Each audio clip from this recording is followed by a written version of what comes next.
I think everybody knows that, Hoot here was portrayed as a main character in Task Force Ranger in the movie Black Hawk Down. I mean, there's been a lot said about it, a lot talked about it. I have one specific question about you. The actor's name, Eric Bana?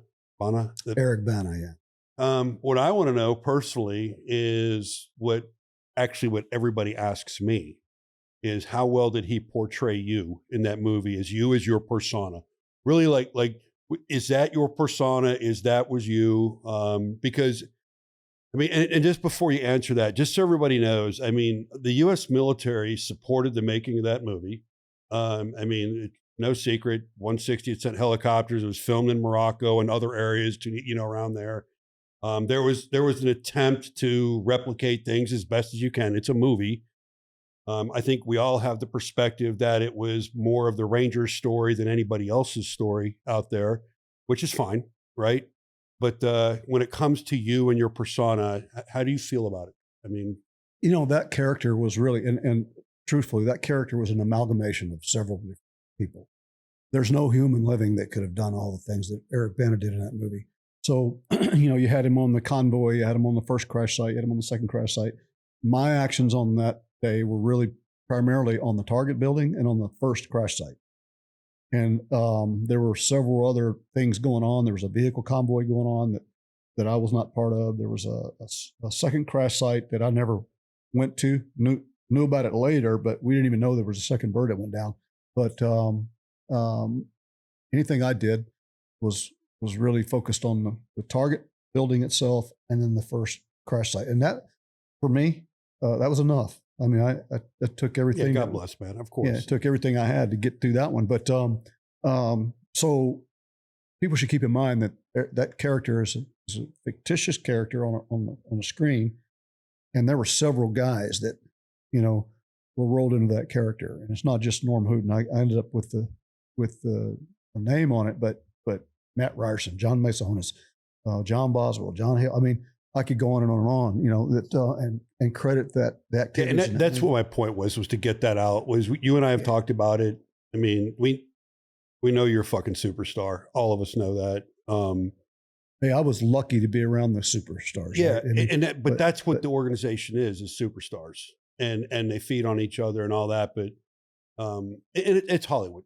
Hollywood wants to have that guy. So and it's entertainment. Yeah, at the end of the day, they have to sell tickets. They put butts in seats and make money. Yeah. And but as far as my actions, I mean, I was on the target building, and then I was spent the rest of the damn night on that other aircraft trying to work that problem, and that was everything I needed.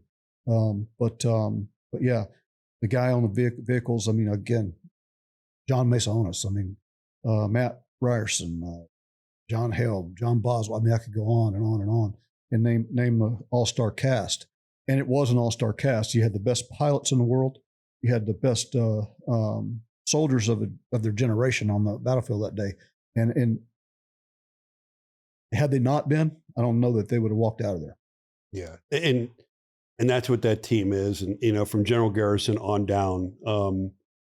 At the end of the day, there was a lot of calls made at a much higher level in the nation that did not give what was needed on the ground there, and the guys still fucking did everything they could with what they had. So. Yeah, no, I look at that as and people, you'll have different. We talked about this earlier. People can stand on the same piece of ground in a battle and see things differently, and both of them are right. But from my perspective, that was a series of missions. It wasn't just one. So it was started out as a kill capture on a target building, and then it went to a medevac, then it turned into a SAR mission.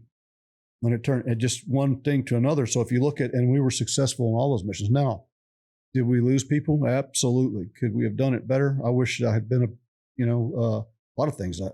Anybody that looks back on that and goes, I wouldn't have done anything different, is not telling the truth. Well, they haven't been in the game that long and haven't been on a lot of ops, because that's why, the name of this podcast is the HOTWASH, because we come back as a community and are brutal on our failures.